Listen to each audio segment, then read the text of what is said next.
राधे राधे। जय श्री कृष्णा। नमस्कार मेरे प्यारे साथियों, आप सभी का इंडियन पॉलिटी के निःशुल्क बैच में फ्री टेस्ट सीरीज में आपका हार्दिक स्वागत है। मेरे प्यारे साथियों, भारतीय संविधान के टॉप 30 MCQ आपके यहाँ पर कवर करने वाले हैं, जो आपके लिए सभी कंपटीशन एग्जाम के लिए इम्पोर्टेंट रहेंगे, चाहे कोई भी एग्जाम हो। तो देखिए, शुरुआत करते हैं पहले क्वेश्चन से। भारत के राष्ट्रपति के निर्वाचन मंडल इलेक्टोरल कॉलेज के संदर्भ में कौन सा कथन असत्य है? असत्य कथन की पहचान करनी है। यहाँ पर निर्वाचक मंडल के संबंध में कौन सा कथन असत्य है? इसमें संसद के दोनों सदनों के निर्वाचित सदस्य भाग लेते हैं, राज्य विधानसभाओं के निर्वाचित सदस्य शामिल होते हैं, दिल्ली, पुडुचेरी, केंद्र शासित प्रदेशों की विधानसभाओं के मनोनीत सदस्य इसमें भाग लेते हैं। 17वें संविधान संशोधन अधिनियम 1992 द्वारा दिल्ली और पुडुचेरी को इसमें शामिल किया गया। तो यहाँ पर आपको असत्य कथन की पहचान करनी है कि राइट आंसर कौन सा होने वाला है। जल्दी से कमेंट में आंसर दीजिए, करेक्ट आंसर क्या रहेगा।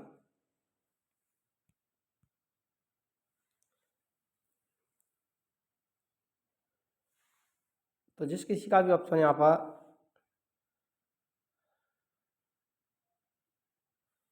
ऑप्शन थर्ड आंसर आ रहा है, वो यहाँ पर गलत रहेगा। ये भाग दिल्ली, पुडुचेरी, केंद्र शासित प्रदेशों की विधानसभा के मनोनीत सदस्य इसमें भाग लेते हैं, ये गलत है। जबकि मनोनीत सदस्य भाग नहीं लेते हैं, चाहे कोई भी विधानसभा हो, उसके मनोनीत सदस्य राष्ट्रपति के निर्वाचन मंडल में भाग नहीं लेते हैं। तो थर्ड ऑप्शन आपका सही आंसर रहेगा। यहाँ पर देखिए, अनुच्छेद 54 के अनुसार राष्ट्रपति के चुनाव में केवल निर्वाचित सदस्य भाग लेते हैं, मनोनीत सदस्यों को मतदान का अधिकार नहीं होता है। ये कहा गया है अनुच्छेद 54 के अंतर्गत। राष्ट्रपति के निर्वाचन मंडल का उल्लेख मिलता है 54 में, उसमें यह कहा गया है निर्वाचित सदस्य भाग लेंगे, ना कि मनोनीत, जबकि यहाँ पर दे रखा है मनोनीत। और सभी कथन यहाँ पर सत्य हो जाएंगे। अगला क्वेश्चन, राष्ट्रपति पर महाभियोग चलाने की प्रक्रिया के संबंध में निम्नलिखित पर विचार कीजिए। महाभियोग का प्रस्ताव संसद किसी भी सदन में पेश किया जा सकता है। इस प्रस्ताव पर सदन के कुल सदस्यों के कम से कम 1/4 सदस्यों के हस्ताक्षर होने चाहिए। राष्ट्रपति को 14 दिन पूर्व नोटिस देना अनिवार्य है। तो कूट का प्रयोग कर सही विकल्प चुनना है आपको। 1, 2, 2, 3, 1 और 3, 4, 1, 2, 3 सभी सही है। तो यहाँ पर राइट आंसर कौन सा रहेगा?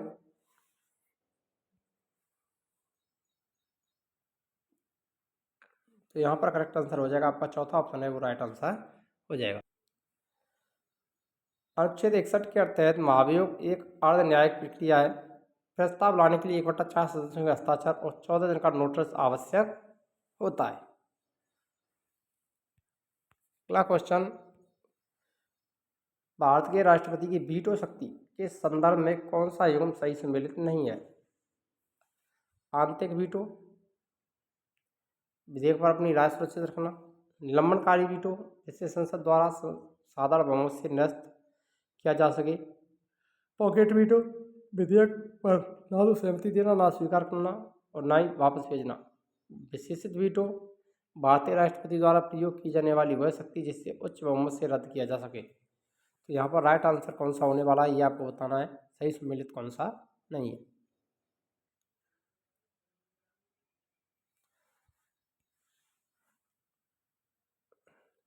तो यहाँ पर आंतरिक वीटो भी सही है। एब्सोल्यूट वीटो विधेयक पर अपनी राय सुरक्षित रखना, ये सही रहेगा। निलंबनकारी वीटो जैसे संसद द्वारा साधारण बहुमत से निरस्त किया जा सके। पॉकेट वीटो विधेयक पर ना सहमति देना, ना स्वीकार करना, ना वापस भेजना, ये सही है। लेकिन चौथा वाला ऑप्शन है ये यहाँ पर गलत हो जाएगा, ये यहाँ पर सही सम्मिलित नहीं है। विशेषित वीटो भारतीय राष्ट्रपति द्वारा प्रयोग की जाने वाली वह शक्ति जिससे वह उच्च बहुमत से रद्द किया जा सके, ये चौथा ऑप्शन है यहाँ पर गलत हो जाएगा। विशिष्ट वीटो क्वालिफाइड वीटो का प्रावधान भारत के राष्ट्रपति के पास नहीं है, यह अमेरिकी राष्ट्रपति के पास है। ध्यान रखना, विशिष्ट वीटो का अधिकार, क्वालिफाइड वीटो का अधिकार किसके पास है? अमेरिकी राष्ट्रपति के, ना कि भारत के। भारत में यदि संसद 2 बार विधेयक पारित कर दे तो साधारण बहुमत ही वीटो को समाप्त करने के लिए पर्याप्त होता है। संविधान के किस अनुच्छेद के तहत राष्ट्रपति को यह अधिकार है कि वह उच्चतम न्यायालय से विधेयक व तथ्यात्मक मामलों पर परामर्श ले सके? अनुच्छेद 123, अनुच्छेद 143, अनुच्छेद 131, अनुच्छेद 71। तो यहाँ पर करेक्ट आंसर आपको बताना है, संविधान के कौन से अनुच्छेद के तहत राष्ट्रपति को अधिकार है कि वह उच्चतम न्यायालय से विधिक व तथ्यात्मक मामलों में परामर्श ले सकता है। सर्वोच्च न्यायालय का परामर्श दायित्व क्षेत्राधिकार का उल्लेख किसमें किया गया है? तो यह किया गया है मेरे प्यारे साथियों आर्टिकल 143 143 अनुच्छेद के अंतर्गत। सेकंड ऑप्शन आपका सही आंसर रहेगा। देखिए अनुच्छेद 143 सलाहकारी क्षेत्राधिकार होता है। इसके तहत राष्ट्रपति सर्वोच्च न्यायालय से राय मांग सकता है, हालांकि वह राय मानने को बाध्य नहीं होता है। ये भी आपको ध्यान रखना है, मांग सकता है लेकिन बाध्य नहीं है।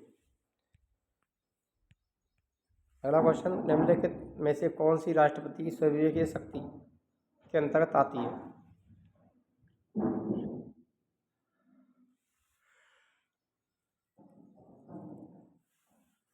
लोकसभा में किसी भी दल को स्पष्ट बहुमत न होने पर प्रधानमंत्री की नियुक्ति करना, मंत्रिपरिषद की सलाह पर अध्यादेश जारी करना, भारतीय न्यायवादी की नियुक्ति करना, अंतर्राज्यीय परिषद का गठन करना।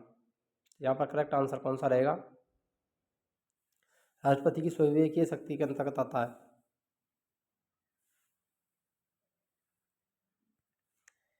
यहाँ पर आपका राइट आंसर रहेगा मेरे प्यारे साथियों ऑप्शन 1। लोकसभा में किसी भी दल को स्पष्ट बहुमत ना हो तो प्रधानमंत्री की नियुक्ति करने का अधिकार स्वविवेकीय अधिकार होता है राष्ट्रपति का। जब लोकसभा में किसी भी बहुमत ना हो, प्रधानमंत्री की अचानक मृत्यु हो जाए, तब राष्ट्रपति अपने विवेक का प्रयोग करता है। अन्य तीनों विकल्प मंत्रिपरिषद की सलाह पर आधारित होते हैं। अगला क्वेश्चन देखिए, राष्ट्रपति के अध्यादेश जारी करने की शक्ति के संबंध में आर्टिकल 123 के अंतर्गत आता है। अध्यादेश करने की शक्ति राष्ट्रपति के पास होती है आर्टिकल 123 में। निम्नलिखित कथनों में कौन सा कथन असत्य कथन है, ये पहचान करनी है। राष्ट्रपति केवल तभी अध्यादेश जारी कर सकता है जब संसद के दोनों सदन सत्र में ना हो। अध्यादेश का वही प्रभाव होता है जो संसद द्वारा पारित अधिनियम का होता है। संसद के पुनः सत्र शुरू होने के 6 सप्ताह के भीतर अध्यादेश का अनुमोदन होना आवश्यक है। राष्ट्रपति द्वारा जारी अध्यादेश को न्यायालय में चुनौती दी जा सकती है। तो यहाँ पर सही कथन आपको बताना है कौन सा है करेक्ट आंसर।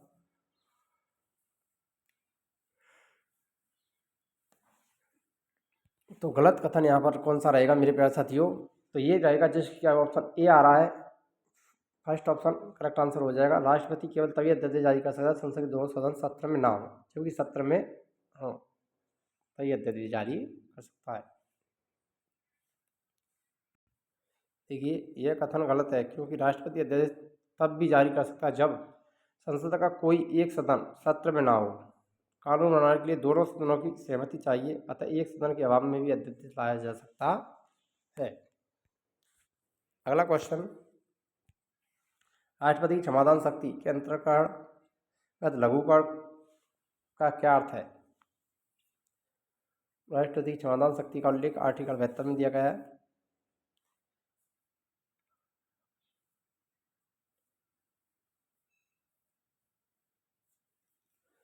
दंड की प्रकृति को बदले बिना उसकी अवधि को कम करना, दंड के स्वरूप को बदलकर कम करना, जैसे मृत्यु दंड को आजीवन कारावास में बदलना, किसी विशेष परिस्थिति जैसे गर्भावस्था के कारण दंड को कम करना, दंड के क्रियान्वयन पर अस्थायी रोक लगाना। राष्ट्रपति क्षमादान शक्ति के अंतर्गत लघुकरण का क्या अर्थ है? तो यहाँ पर लघुकरण का अर्थ क्या रहेगा मेरे प्यारे साथियों? दंड के स्वरूप को बदलकर कम करना, मृत्यु दंड को आजीवन कारावास में बदलना। ये आंसर आपका राइट आंसर हो जाएगा सेकंड। देखिए व्याख्या, लघुकरण का अर्थ दंड के स्वरूप को हल्का करना है।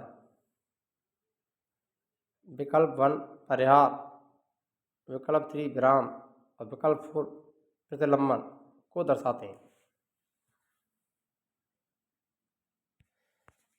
अगला क्वेश्चन, राष्ट्रीय आपातकाल आर्टिकल 352 की उद्घोषणा के संदर्भ में राष्ट्रपति की शक्तियों पर विचार करना है। ये 352 आर्टिकल के तहत आपातकाल लगाया जाता है राष्ट्रीय आपातकाल, तो उसकी क्या स्थिति है ये बताना है आपको। राष्ट्रपति केवल कैबिनेट मंत्रिमंडल की लिखित सिफारिश पर आपातकाल घोषित कर सकता है। इस उद्घोषणा की न्यायिक समीक्षा नहीं की जा सकती है। राष्ट्रपति इसे संसद के अनुमोदन से पूर्व किसी भी समय वापस ले सकता है। सही कूट का चयन करना है आपको।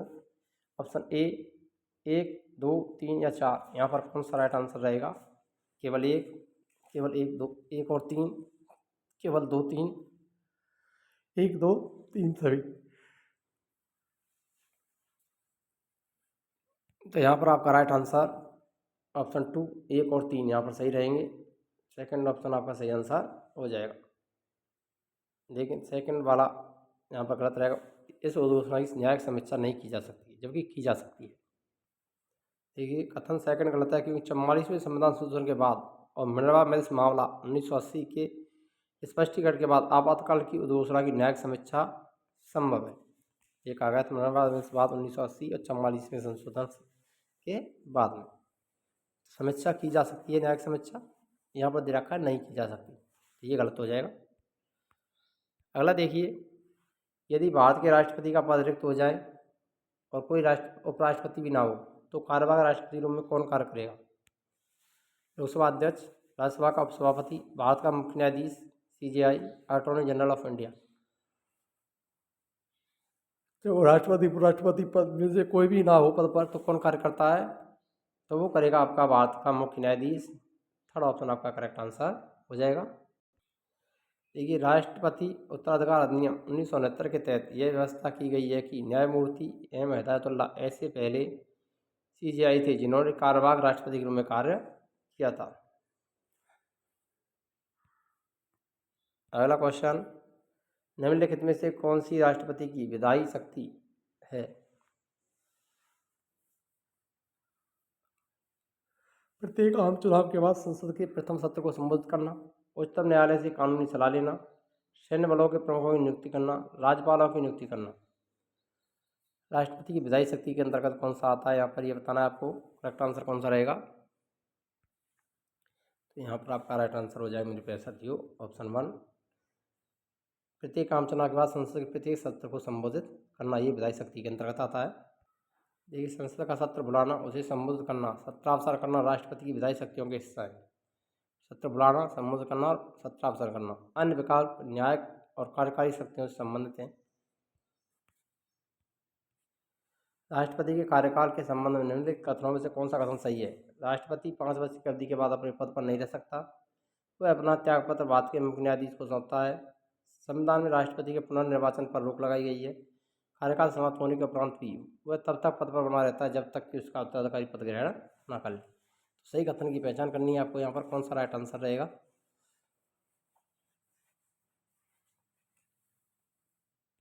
तो यहाँ पर करेक्ट आंसर आपका रहेगा ऑप्शन 4। कार्यकाल समाप्त होने के उपरांत वह तब तक पद पर बना रहता है जब तक कि उसका उत्तराधिकारी पद ग्रहण न कर ले। अनुच्छेद 156(1)(c) के अंतर्गत कहा गया है कि राष्ट्रपति का पद कभी भी रिक्त ना रहे। वह त्यागपत्र उपराष्ट्रपति को संबोधित करता है। अनुच्छेद 56(1)(a) के अंतर्गत कहा गया है। अगला क्वेश्चन, भारतीय संविधान किस अनुच्छेद में यह उल्लेख है कि राष्ट्रपति को सहायता और सलाह देने के लिए एक मंत्रिपरिषद होगी? अनुच्छेद 72, अनुच्छेद 74, अनुच्छेद 75, अनुच्छेद 78। राष्ट्रपति को सहायता और सलाह देने के लिए एक मंत्रिपरिषद होगी, इसका उल्लेख किस अनुच्छेद में कहा गया है? तो ये कहा गया आर्टिकल 74 74 में। सेकंड ऑप्शन सही आंसर रहेगा। देखिए अनुच्छेद 74 राष्ट्रपति को मंत्रिपरिषद की सलाह पर कार्य करने के लिए बाध्य करता है 42वें और 44वें संशोधन के बाद। राष्ट्रपति द्वारा राज्यसभा के लिए 12 सदस्यों के नामांकन का आधार क्या है? कला, साहित्य, विज्ञान, समाज सेवा। कला, शिक्षा, खेल, राजनीति, साहित्य, विज्ञान, समाज सेवा, सहकारिता आंदोलन, केवल कला और साहित्य। तो यहाँ पर आपका राइट आंसर कौन सा रहेगा मेरे प्यारे साथियों? ऑप्शन 1 कला, साहित्य, विज्ञान, समाज सेवा के आधार पर राज्यसभा के लिए 12 सदस्यों का नामांकन राष्ट्रपति के द्वारा किया जा सकता है। ऑप्शन ए, फर्स्ट वाला ऑप्शन सही आंसर रहेगा। देखिए अनुच्छेद 80(3) के अनुसार 4 आधार इसके लिए रखे गए। सहकारिता आंदोलन केवल राज्यपाल की विधान परिषद शक्ति अनुच्छेद 171 में शामिल किया गया। कला, साहित्य, विज्ञान और समाज सेवा इसके अंतर्गत आते। भारत के राष्ट्रपति और राज्यपाल की क्षमादान शक्ति में मुख्य अंतर के संदर्भ में सत्य कथन बताना है। राष्ट्रपति सैन्य अदालत के दंड को क्षमा कर सकता है, राज्यपाल नहीं। राष्ट्रपति मृत्युदंड को पूर्णतः क्षमा कर सकता है, राज्यपाल नहीं। राज्यपाल मृत्युदंड को केवल निलंबित, परिहार और लघुकरण कर सकता है। उपयुक्त सभी कथन सत्य हैं। मुख्य अंतर के संदर्भ में सत्य कथन बताना है।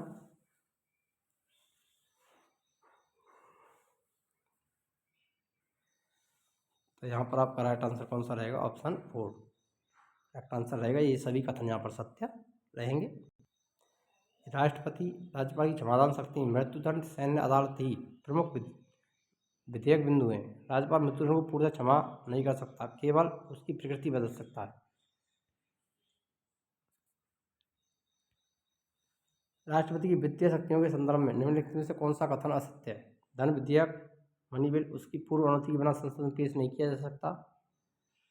वह प्रत्येक 5 वर्ष में वित्त आयोग का गठन करता है। भारत की आकस्मिक निधि पर संसद का पूर्ण नियंत्रण होता है, राष्ट्रपति का नहीं। वह वार्षिक वित्तीय विवरण बजट को संसद के समक्ष रखवाता है। असत्य कथन कौन सा है यहाँ पर, ये बताना है आपको राष्ट्रपति की वित्तीय शक्तियों के संदर्भ में।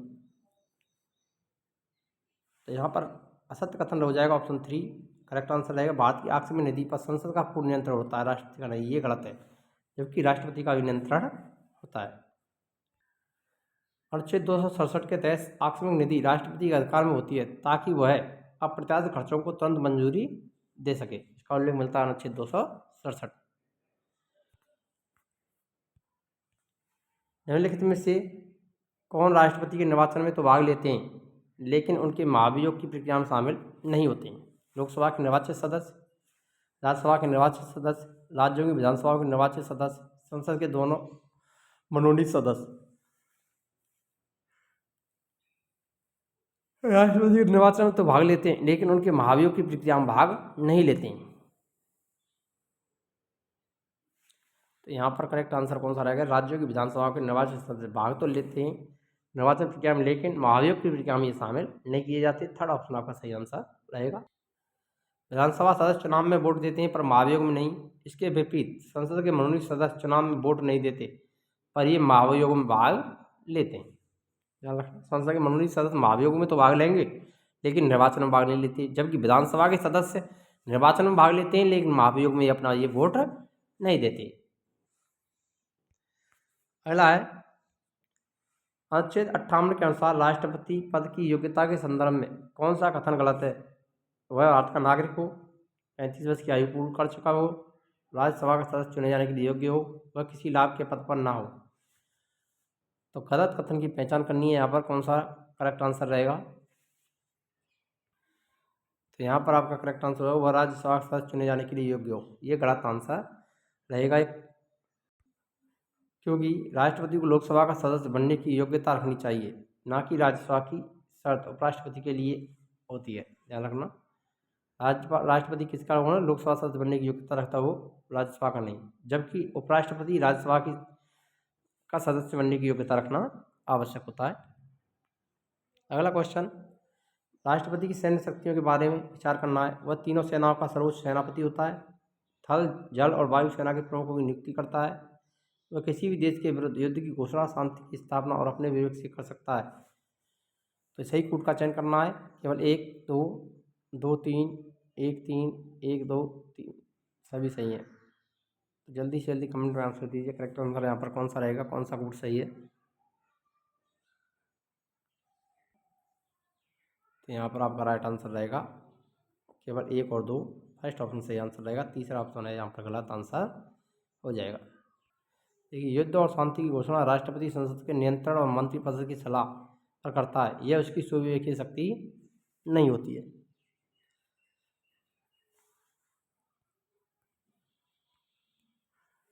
राष्ट्रपति पद के लिए प्रस्तावक और अनुमोदक की संख्या क्रमशः कितनी होनी चाहिए? 20 प्रस्तावक 20 अनुमोदक, 50 प्रस्तावक 50 अनुमोदक, 50 प्रस्तावक 20 अनुमोदक, 10 प्रस्तावक और 10 अनुमोदक। राष्ट्रपति पद के लिए प्रस्तावक अनुमोदकों की संख्या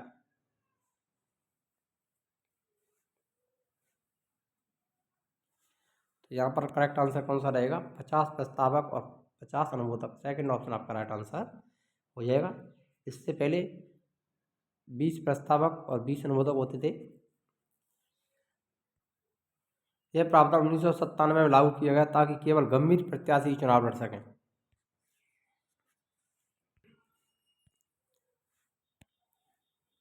संविधान का के उल्लंघन के आधार पर राष्ट्रपति को हटाने का प्रावधान है, लेकिन संविधान का उल्लंघन वाक्यांश को अनुच्छेद 61 में स्पष्ट रूप से परिभाषित किया गया। सर्वोच्च न्यायालय ने परिभाषित किया है, संविधान कहीं भी परिभाषित नहीं किया गया, संसद के नियमों द्वारा परिभाषित किया गया है। तो यहाँ पर करेक्ट आंसर की पहचान करनी, कौन सा आंसर राइट आंसर रहेगा। राष्ट्रपति को हटाने का प्रावधान संविधान का उल्लंघन वाक्यांश को संविधान में कहीं भी परिभाषित नहीं किया गया। थर्ड ऑप्शन आपका राइट आंसर रहेगा। यहाँ पर देखिए, संविधान का उल्लंघन शब्द का प्रयोग अनुच्छेद 61 में है, लेकिन इसकी कोई परिभाषा संविधान में नहीं दी गई।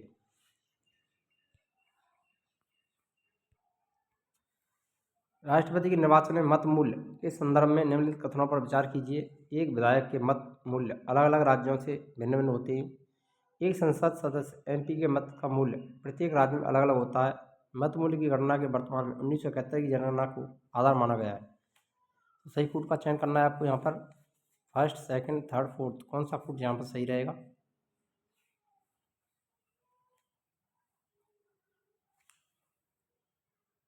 देखिए, जिस किसी का भी ऑप्शन थर्ड आ रहा है यहाँ पर 1 और 3 करेक्ट आंसर हो जाएगा। यहाँ पर पहला सही है और तीसरा सही है, लेकिन दूसरा वाला है यहाँ पर गलत आंसर रहेगा। एक सदस्य एमपी के मत का मूल्य प्रत्येक राज्य से अलग अलग होता है, ये गलत रहेगा और सभी यहाँ पर सही रहेगा। देखिए, विधायकों के मत का मूल्य राज्य की जनसंख्या पर निर्भर है। यूपी का सबसे अधिक, सिक्किम का सबसे कम। जबकि सांसदों एमपी की बात करेंगे तो मत मूल्य पूरे भारत के लिए एक समान वर्तमान में 700 रहता है। जबकि विधायकों का मत मूल्य अलग अलग निकल के आता है। सबसे अधिक यूपी का है और सिक्किम का सबसे कम है। अनुच्छेद 53 के अनुसार संघ की कार्यपालिका शक्ति राष्ट्रपति में निहित होगी। इसका प्रयोग वह कैसे करेगा।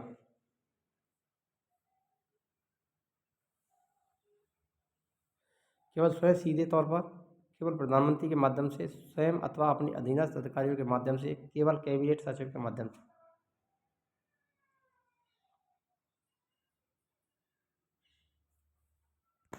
तो यहाँ पर आपका राइट आंसर कौन सा रहेगा, तो वो रहेगा आपका 3, स्वयं अपने अधीनस्थ अधिकारियों के माध्यम से। थर्ड ऑप्शन सही आंसर हो जाएगा। देखिए, अनुच्छेद 53(1) के अनुसार राष्ट्रपति अपनी शक्तियों का प्रयोग संविधान के अनुसार स्वयं अथवा अपने अधीनस्थों के माध्यम से करेगा।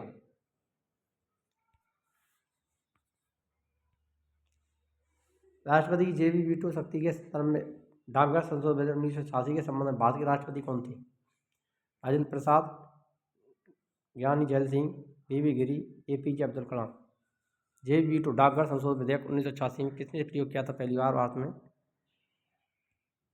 ये किया गया था ज्ञानी जैल सिंह के द्वारा। सेकंड ऑप्शन आपका सही आंसर हो जाएगा। देखिए, ज्ञानी जैल सिंह ने 1986 में प्रेस की स्वतंत्रता बाधित करने वाले डाकघर विधेयक पर पॉकेट वीटो का प्रयोग किया था।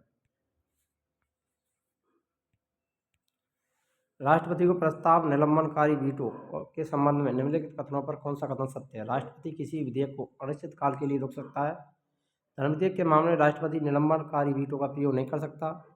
यदि संसद विधेयक को साधारण बहुमत से पुनः पारित कर दे तो राष्ट्रपति को सहमति देनी होगी। विकल्प 2 और 3 दोनों सत्य हैं। करेक्ट आंसर यहाँ पर कौन सा रहेगा।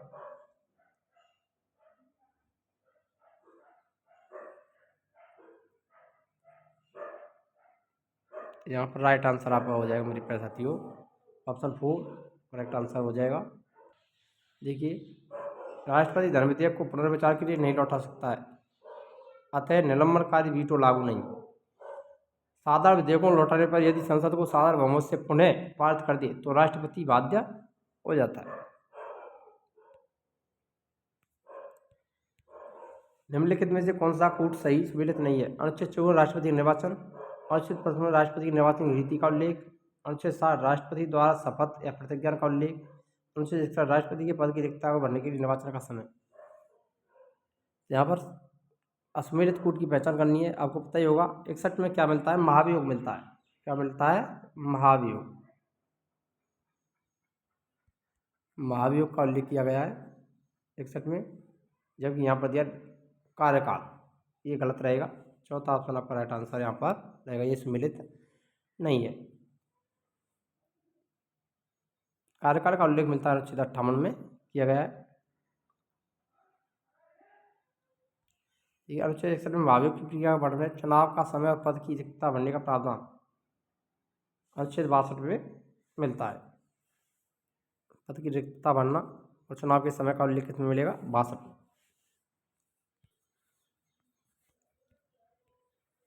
राष्ट्रपति की राजनयिक शक्तियों के संबंध में सत्य कथन। अंतर्राष्ट्रीय संधियां समझौते राष्ट्रपति के नाम पर की जाती हैं। वह अंतर्राष्ट्रीय मंचों पर भारत का प्रतिनिधित्व करता है। वह राजनयिकों राजदूतों को भेजता है, उनकी अगवानी करता है। उपयुक्त सभी कथन सत्य हैं। तो यहाँ पर करेक्ट आंसर कौन सा रहेगा? तो ये सभी कथन यहाँ पर सत्य हो जाएंगे। ऑप्शन 4 सही आंसर रहेगा। देखिए, विदेशी संबंध राष्ट्रपति के नाम से संचालित होते हैं, हालांकि इनके लिए संसदीय अनुमोदन आवश्यक होता है। अगला क्वेश्चन, किसी भौगोलिक क्षेत्र को अनुसूचित क्षेत्र घोषित करने की संवैधानिक शक्ति किसके पास में होती है? संबंधित राज्यपाल के पास, राज्य के मुख्यमंत्री के पास, भारत के प्रधानमंत्री के पास, भारत के राष्ट्रपति के पास। किसी भौगोलिक क्षेत्र को अनुसूचित क्षेत्र घोषित करने की संवैधानिक शक्ति किसके पास है? तो ये होती है भारत के राष्ट्रपति के पास में। चौथा ऑप्शन सही आंसर रहेगा। 5वीं अनुसूची के तहत किसी क्षेत्र को अनुसूचित घोषित करने का अधिकार केवल राष्ट्रपति को होता है। ये 5वीं अनुसूची में इसका उल्लेख किया गया है।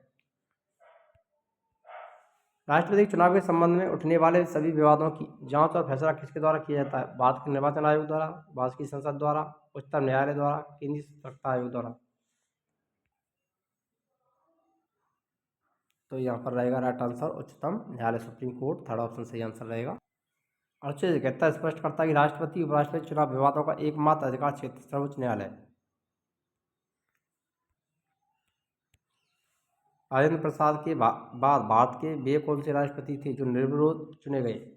Doctor S Radhakrishnan, Neelam Sanjiva Reddy, Zakir Hussain, R Venkataraman.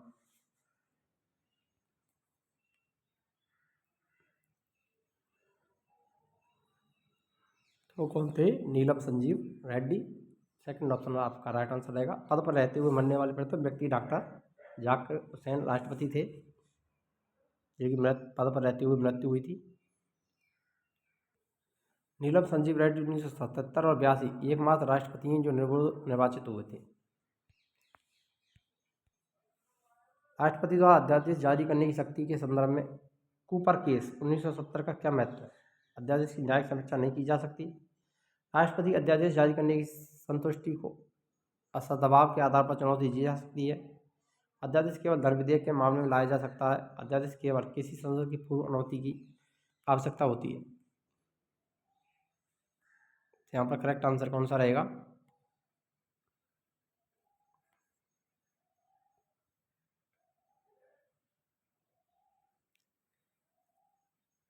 तो यहाँ पर राइट आंसर हो जाएगा सेकंड।